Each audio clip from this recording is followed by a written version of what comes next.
Selamat pagi, Assalamualaikum warahmatullahi wabarakatuh. Adik-adik mahasiswa, selamat bertemu kembali pada mata kuliah konsep mutu dari manajemen mutu peternakan. Sebelum saya mulai materi, ada beberapa gambar yang ingin saya sampaikan, silahkan dilihat. Nah, yang pertama ini adalah gambar daging. Ada pertanyaan buat kalian, pilih yang mana? Kemudian ada juga gambar telur, dan juga ada gambar ayam. Silahkan kalian amati, kemudian pilih yang mana. Nanti jawabannya dikumpul ya, di V-Class. Nah, selanjutnya, pada saat kalian sudah memahami tentang gambar tersebut, menentukan pilihan, secara garis besar kalian sudah tahu apa itu yang dimaksud dengan mutu. Nah, di sini ada beberapa definisi terkait dengan mutu. Silahkan nanti dipelajari, bahwa secara umum dapat diambil kesimpulan bahwa mutu atau kualitas itu sebagai salah satu ciri atau karakter menyeluruh dari satu produk atau jasa yang mempengaruhi kemampuan produk tersebut untuk memuaskan kebutuhan tertentu. Nah, jadi kalau kita punya produk bisa memuaskan kebutuhan konsumen, bisa dikatakan produk kita sudah memiliki mutu yang baik. Nah, itu konsep mutu yang pertama, dan mungkin juga ada beberapa pendapat terkait mutu. Dan yang sering diambil adalah pendapatnya Juran. Mutu adalah fitness for use, atau kemampuan kecocokan penggunaan. Jadi, kenapa muncul berbagai macam tingkatan mutu? Ya, karena setiap orang memiliki kecocokan atau kebutuhan yang berbeda. Nah, itu jadi mutu secara umum harus dapat juga dikatakan kesesuaian terhadap permintaan persyaratan. Si A mensyaratkan barang ini seperti ini, ya itulah yang diinginkan. Si B menginginkan barangnya sesuai dengan keinginan dia, B. Demikian seterusnya. Nah, ini ada beberapa standar mutu. Standar pokok produk dan jasa terdiri dari kesesuaian dengan spesifikasi, kesesuaian dengan tujuan dan manfaat, tanpa cacat, selalu baik sejak awal. Nah, jadi kalau kita lihat barang itu sudah cacat, nah ini poinnya ya, yang C, itu tentu saja sudah mengurangi mutu atau kualitasnya. Nah, sementara pelanggan memandang mutu itu terdiri dari 3 komponen. Saya mendapatkan barang, artinya barang tersebut bisa memuaskan kebutuhan. Kemudian yang pertama kepuasan pelanggan. Kemudian memenuhi kebutuhan pelanggan dan menyenangkan pelanggan. Jadi kepuasan, kebutuhan, dan menyenangkan. Itu standar dari pelanggan. Tentu beda-beda. Inilah yang menyebabkan banyak barang dengan kualitas yang berbeda yang ada di pasaran. Kita masuk dalam trilogi Juran, yaitu terkait dengan yang dinamakan perencanaan mutu. Ini perencanaan mutu ya.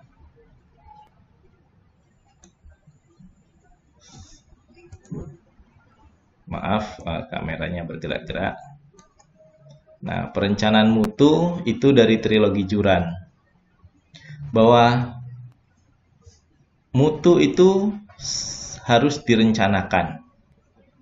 Kita tidak bisa mendapatkan mutu itu ujuk-ujuk datang. Jadi, itu nggak bisa. Jadi mutu itu harus direncanakan. bagaimana merancangnya? Ya, ini bagian dari perencanaan, bahwa pertama kita harus membuat siapa pelanggan kita. Kemudian identifikasi kebutuhan pelanggan, kemudian produk yang kita buat untuk memenuhi kebutuhan pelanggan, kemudian juga proses untuk menghasilkan keistimewaan produk, dan mengarahkan perencanaan kegiatan-kegiatan operasional. Nah, ini bagian dari perencanaan. Jadi, untuk merencanakan mutu, kita harus tahu dulu siapa pelanggan, kebutuhannya apa, dan kita harus menyiapkan produk seperti apa. Yang kedua terkait dengan pengendalian mutu. Yang dimaksud dengan pengendalian mutu adalah proses deteksi atau koreksi adanya penyimpangan atau perubahan setelah terjadi, sehingga mutu dapat dipertahankan. Nah, munculnya pengendalian mutu itu kita bisa lihat dari evaluasi kinerja dan kontrol produk, membandingkan kinerja aktual terhadap tujuan produk, bertindak terhadap perbedaan atau penyimpangan mutu yang ada. Nah, barang-barang yang sudah kita hasilkan secara periodik ini perlu kita evaluasi, sehingga kita dapat menghasilkan barang yang bermutu sepanjang masa produksi. Kemudian yang terakhir adalah peningkatan mutu. Setelah kita bisa mempertahankan mutu, untuk menjaga persaingan yang perlu dijaga adalah peningkatan mutu.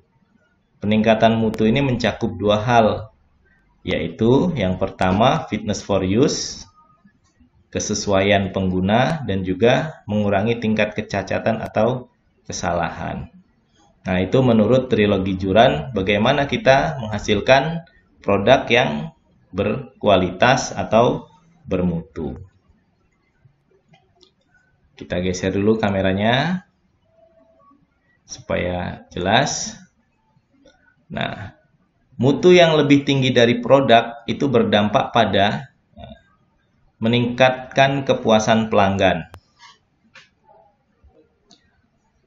membuat produk mudah laku dijual, memenangkan persaingan, meningkatkan pangsa pasar, memperoleh pemasukan dari penjualan, menjamin harga premium. Biasanya mutu yang lebih tinggi membutuhkan biaya yang lebih banyak.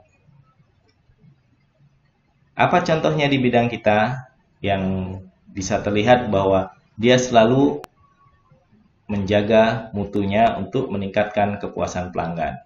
Silahkan sebagai bagian dari tugas kalian cari contoh produk peternakan yang berusaha meningkatkan mutunya sehingga memenuhi kriteria A, B, C, D, E, F, G tersebut. Ya. Oke, selanjutnya mutu yang tinggi pada jasa. Ini beda. Kalau tadi pada produk, sekarang pada jasa. Apa perbedaan produk dan jasa? Kalau jasa tentu kita paham bahwa jasa itu terkait dengan keterampilan atau bukan barang.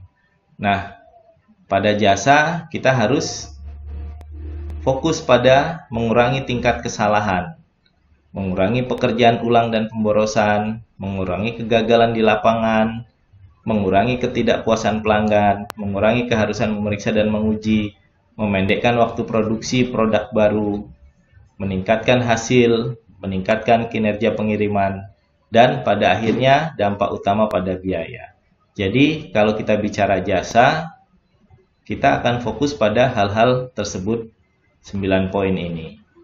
Bagaimana mutu itu dapat dijaga dalam bidang jasa.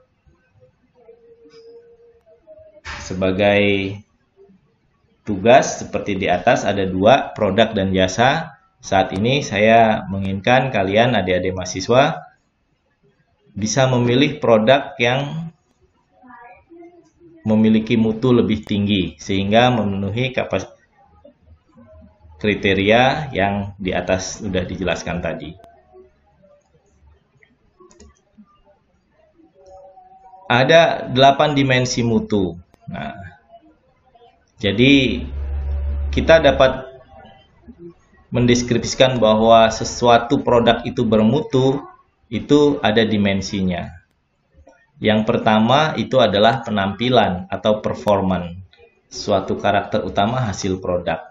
Kemudian gambaran keistimewaan, keandalan atau kepercayaan, lama bertahan, durability, dan kemampuan pelayanan, mutu yang dirasakan, kesesuaian atau kenyamanan, dan estetika. Nah, ini 8 ini saya ingin kalian juga dapat memberi contoh masing-masing 8 dimensi mutu ini terkait barang yang dihasilkan. Misalnya contoh pertama, penampilan. Nah, barang apa yang mengutamakan penampilan sebagai mutunya. Demikian terusnya pada gambaran keistimewaan, keandalan, lama bertahan, kemampuan pelayanan. Nah, ini mutu yang dirasakan, kesesuaian nyaman, dan estetika. Misalnya saya beri contoh lama bertahan. Kalian pernah dengar baterai, batu baterai? Nah, batu baterai jualannya adalah lama bertahan, durability. Ada merek-merek tertentu yang menyatakan bahwa baterai ini bisa bertahan lebih lama dibanding lainnya. Baterai dengan kandungan alkalin itu memiliki durability yang lebih lama dibanding baterai biasa. Nah, itu contoh untuk poin 4. Nah, bagaimana kalian membuat contoh yang lainnya? Silahkan nanti dijelaskan masing-masing sesuai dengan poin-poin 8 dimensi mutu.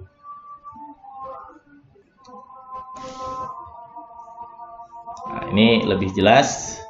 Kalian bisa lihat di slide-nya terkait performan, keistimewaan, keandalan waktu, kemampuan pelayanan, mutu yang dirasakan, kesesuaian kenyamanan,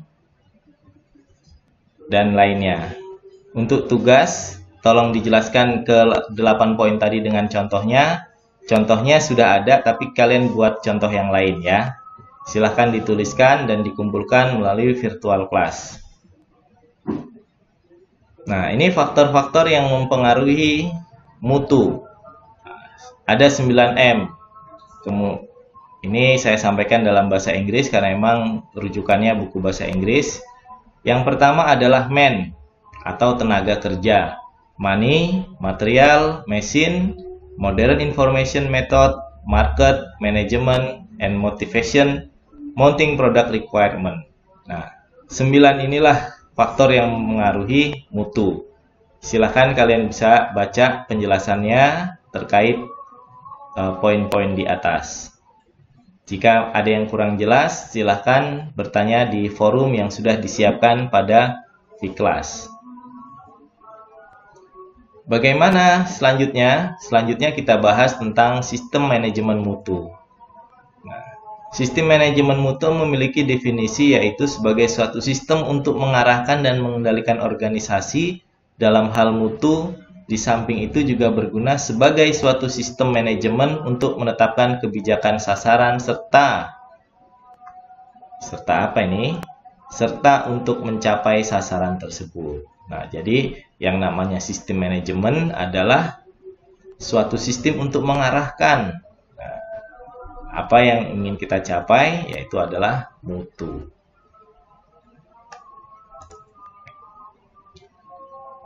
Ini syarat yang harus diperhatikan dalam organisasi untuk dalam sistem manajemen mutu. Ya. Yang pertama, menetapkan sistem manajemen mutu yang kita anut. Kita mau anut yang mana? Berbagai macam sistem manajemen itu sering kita dengar. Antara lain misalnya SNI, Standar Nasional Indonesia. Ada ISO, International Standard Organization. Nah, itu adalah merupakan sistem-sistem yang banyak digunakan. Di setiap negara tentu mempunyai. Kemudian setelah kita menetapkan sistem yang kita gunakan, itu yang kedua adalah mendokumentasikan sistem manajemen mutu. Ya, kekuatan dari sistem manajemen itu adalah dokumentasi atau arsip.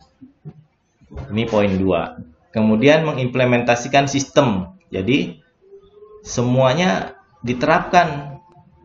Apa yang sudah punya pedoman, sudah punya dokumentasi, kemudian diimplementasikan. Dan yang paling utama adalah memelihara sistem manajemen mutu supaya sistem itu dapat bertahan menjalankan fungsinya dalam menghasilkan produk yang bermutu. Nah, ini gambaran fungsi dari manajemen dalam manajemen mutu. Fungsi manajemen secara umum adalah POAC atau POAC, yaitu planning, organizing, actuating, dan controlling. Planning adalah suatu proses perencanaan. Proses yang menyangkut upaya untuk dilakukan atau mengantisipasi kecenderungan di masa yang akan datang, menentukan strategi yang tepat untuk menunjukkan target dan tujuan organisasi. Sementara actuating adalah pelaksanaan. Kemudian apa? Controlling, pengawasan dan pengendalian. Dan organizing, merupakan proses menyangkut bagaimana strategi taktik yang dirumuskan dalam perencanaan yang terdapat dalam struktur organisasi yang tepat dan tangguh. Nah, ini gambaran bagaimana kita proses manajemen itu diterapkan dalam sistem manajemen mutu. Yang utama adalah menerapkan fungsi manajemen, yaitu POAC itu tadi. Saya kira cukup penjelasan singkat pada sesi kali ini. Tolong tugasnya tadi segera dikerjakan pada jamnya. Waktunya tidak lama, hanya 1 jam, 2 jam pertemuan kita ini. Bapak tunggu hasilnya di V-Class, baik itu untuk forum diskusi maupun pengumpulan tugas. Kurang lebihnya mohon maaf. Bapak akhiri, billahi taufiq wal hidayah. Wassalamualaikum warahmatullahi wabarakatuh.